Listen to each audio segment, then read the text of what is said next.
Hello all traditional food enthusiasts, and welcome to yet another exciting episode of A Taste of Africa. I'm your host Nakimo, and today we learn how to cook mushrooms, in this case the dried ones. And so I have this 100-gram pack that I'm going to prepare for my family, for my small family of 4. And I got this, if you are in Kenya, you can get this from Nature's Delight. They are in Roysambu, Nairobi, but they do countrywide deliveries. I'll put their number on the screen so that you can be able to order in case you need some of these. And so dried mushrooms are a true gift from nature. These particular ones have been carefully dried to be able to preserve their rich essence and also the unique taste. They usually come in a variety of types, and of course each type has its unique essence that it brings to the table. In many parts of Africa, gathering and drying mushrooms has been a time-honored tradition that has been passed down through generations. The process of drying not only enhances the shelf life, but it also intensifies their flavors and making them an essential ingredient in most of these African dishes. Wondering whether they have any nutritional value? Well, yes. Dried mushrooms are an excellent source of proteins and also essential vitamins such as B complex and vitamin D. They're also rich in minerals such as iron and potassium and antioxidants. In the African culture, they have an earthly charm representing a connection to the land and a celebration of nature's abundance. Their presence in traditional dishes showcases the harmony between the people and the environment. Sharing meals is at the heart of most of these African communities, Luyas inclusive, and mushrooms usually find their way in most of these cherished family recipes and communal feasts, bringing people together in joyous moments of togetherness. Join me in the kitchen and let's learn how to cook them.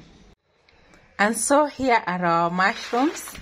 The very first step is to pick out any foreign object that is not supposed to be part of this, and that I've already done. So you pick out any dirt. After that, the next step is to soak this in hot water for close to 40 minutes. So that you can be able to get out all the dust and all the dirt can be able to come out easily. So I'll just put very hot water in it and leave it to soak for 40 minutes. After 40 minutes, this is how the mushrooms look. They are now rehydrated. That is another essence of soaking them that I did not mention. It rehydrates them, brings them back to life since they were dried. You can see that. And now the soil has now soaked and it has now remained at the bottom of the trough. So the next thing will be now to rinse them thoroughly using running water or clean water. Rinse them as many times as possible until they are clean enough. I choose to do this from the sink so that I can use as much water as possible. I'll insist on this part of washing because these dried mushrooms, they usually have a lot of soil in it. So I will insist that you wash it as thoroughly as possible. So I'm going to do this from the sink and wash as many times as I'll do it. I'll tell you at the end how many times I washed until I'm satisfied. So on your end, you should do the same. Do not compromise on the washing because it can mess up the whole dish. Guys, this is the last round. Can I confess I washed 7 times. That's how serious I am with the cleaning these mushrooms because they can really mess you up. So you can assess on your side and see how much you can wash until they are very clean. Now this is the last round. Now they are ready. I'll now transfer it to my cooking sufuria or a pot or pan, whichever you are using. Here we have our clean mushrooms. They have rehydrated. You can see they look fresh. You'd not imagine they were the dried ones. So they are ready for cooking. The next step would be to add in a generous amount of water and boil on medium heat for 40 minutes to 1 hour, depending on the source of heat that you are using. And in case you are using a pressure cooker, that will take you less amount of time. I'll not be able to quantify the exact time. Also, those who are using omunyo muhereha, it will help you to soften them faster. You can use, for me I don't have today, so I'll not use. So we can do that. I'll add in the water. In case it's not enough, you can add in some more. I don't really quantify the millimeters or something. So let's go to the source of heat. So my ancestors have told me, my daughter, add in some more. And then I prefer to put in some salt to boil with it. And then there we go. So we'll give it 40 minutes to 1 hour. After boiling for an hour, it's ready for the next stage. Now we'll set it aside. I've already cut the tomatoes and onions and ready for the next step.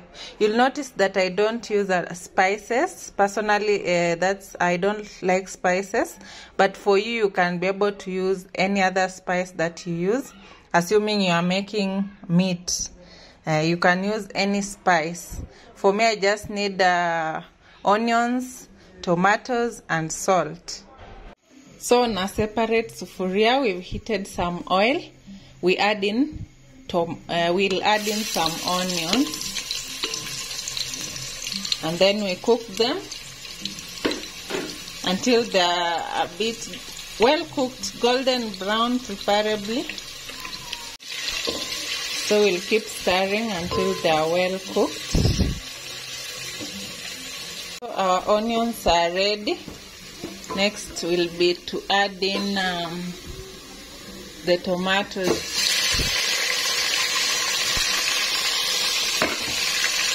On adding tomatoes, we'll stir them together, add in some salt, then we cover for it to cook until we form a thick paste.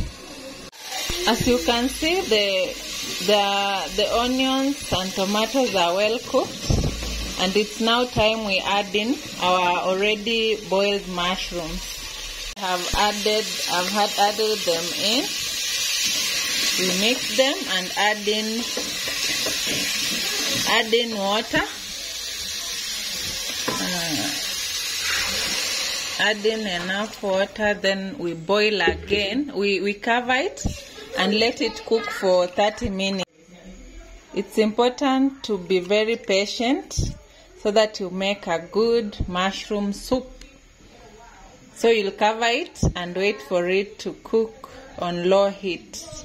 Our mushrooms are ready with a little bit of soup. So lastly, we'll just garnish with coriander, and it's ready. It's ready for eating. You can serve with ugali and some greens. So this is how it looks on the plate. I'll eat with ugali. The 100 grams is enough for 4 people. Thank you so much for watching. I do not take it for granted. I hope the recipe was as simple as possible. Make sure to practice this in your homes and enjoy your meals. Also remember to subscribe to our channel and hit the notification bell so that you do not have to miss any episode. Thank you and see you in the next one.